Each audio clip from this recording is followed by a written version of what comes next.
개인이든 단체든 도전에 열린 태도를 취하려면 현실에 대한 지도를 정말로 공개해서 공개 심사를 받을 필요가 있다. 기자회견 이상의 것이 필요한 것이다. 그러므로 진실에 헌신하는 생활의 세 번째 의미는 정직한 생활이다.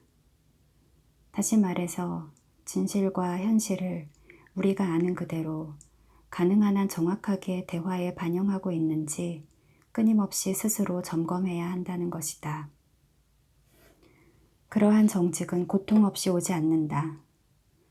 사람들이 거짓말을 하는 이유는 도전과 그에 따르는 고통을 피하려고 하는 때문이다. 닉슨 대통령이 워터게이트 사건에 대해 거짓말을 한 것은 4살짜리 아이가 엄마를 상대로 어떻게 램프가 테이블에서 떨어져 깨졌는지 거짓말하는 것과 별다를 것도 없고 더 세련될 것도 없다. 마땅히 도전에 맞닥뜨려야 함에도 불구하고 거짓말을 앞세우는 것은 당연히 겪어야 할 고통을 우회해 보려는 시도로 결국 그것의 부산물은 정신질환이다. 우회는 빠른 해결이라는 문제를 도출시킨다. 우리는 어떤 장애를 우회하려고 할 때마다 목적지에 더 쉽고 빠르게 도달할 수 있는 길, 즉 지름길을 찾는다. 정신적인 성장이 인간 실존의 목적이라고 믿기 때문에 나는 발전이라는 것에 아주 헌신적이다.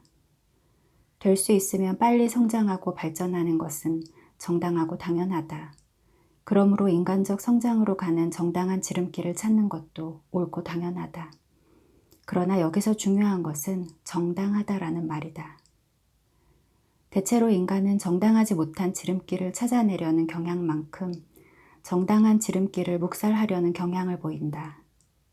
예를 들면 학위시험을 준비할 때 원본 전체를 읽는 대신 요약된 책으로 공부하는 것은 정당한 지름길이다. 개요가 잘 정리된 것이면 자료의 내용을 흡수할 수 있으며 상당한 시간과 노력을 절약하며 기본 지식을 얻을 수도 있다. 그러나 컨닝은 정당한 지름길이 아니다. 컨닝을 통해 요약된 책을 읽는 것보다 더 짧은 시간 내에 성공적으로 시험에 통과해 학위를 얻을 수도 있다. 그러나 근본적인 지식은 얻지 못한다. 그렇게 얻은 학위는 거짓이고 사기다. 그러한 학위를 토대로 한 인생도 거짓이요 사기며 따라서 종종 그 거짓말을 방어하고 은폐하느라 노심초사하게 될 것이다. 진정한 심리치료는 인간적 성장으로 가는 상당한 정당한 지름길인데 사람들은 종종 이를 무시한다. 심리치료를 무시하면서 그것을 합리화하려는 사람들은 다음과 같이 치료의 정당성에 문제를 제기한다. 심리치료가 목발처럼 될까봐 두려워요. 목발에 의존해야만 하는 것은 원치 않거든요. 그러나 이런 태도는 대개 보다 심각한 공포심을 감추고 있는 것이다. 인간 성장에 심리치료는 목발이 아니며 집짓기에 사용되는 망치와 못처럼 중요한 역할을 한다. 망치와 못 없이 집을 짓는 것도 가능하긴 하다. 그러나 그 과정은 대체로 효율적이지 않으며 바람직하지도 않다. 망치와 못에 의존해서 일하는 것에 절망하는 목수는 거의 없다.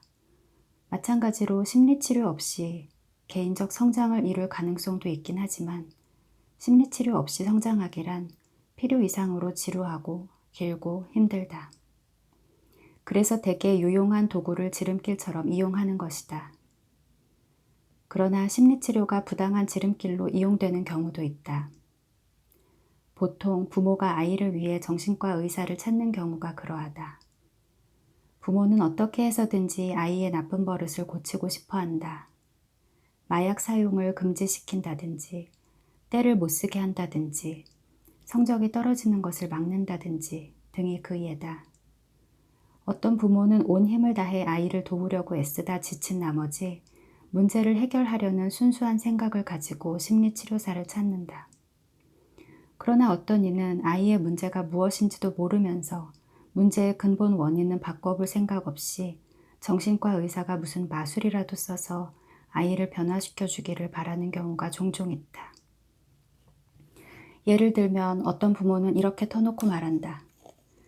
우리는 결혼 생활에 문제가 있는 것도 알고 또 이것이 우리 아이들의 문제와도 관계가 있다는 것을 잘 알고 있습니다. 그렇지만 부질없이 우리 결혼 생활이 간섭받는 것도 싫고 선생님과 상담하는 것도 원하지 않습니다. 아이만 치료해서 우리 가족이 보다 행복하게 살도록 도와주십시오. 그리 노골적이지 않은 사람도 있다. 그들은 필요한 것이면 무엇이든지 다 하겠다고 말한다. 그러면서도 아이의 증세는 양육할 여력이 전무한 부모의 생활 방식에 대한 분노의 표출이라고 설명해주면 그 애를 위해 우리 속을 다 뒤집어서 보여주어야만 하나요? 그건 정말 바보 같은 짓 아닙니까? 라고 말한다. 그러고는 혹시 누군가 고통 없는 지름길을 제공해주지 않을까 하고 다른 의사를 찾아간다. 그들은 아마 친구나 자신에게도 이같이 말할 것이다. 아이를 위해 할 수 있는 건 모두 해봤어. 아이를 4명의 정신과 의사에게 데려갔지만 아무런 도움도 되지 않았어. 물론 우리는 남뿐만 아니라 우리 자신에게도 거짓말을 한다. 양심과 현실적 인식을 통해서 지도를 변경하겠다고 스스로 도전하는 것은 어느 모로나 다른 사람들로부터 받는 도전만큼 당연하면서도 고통스러울 것이다.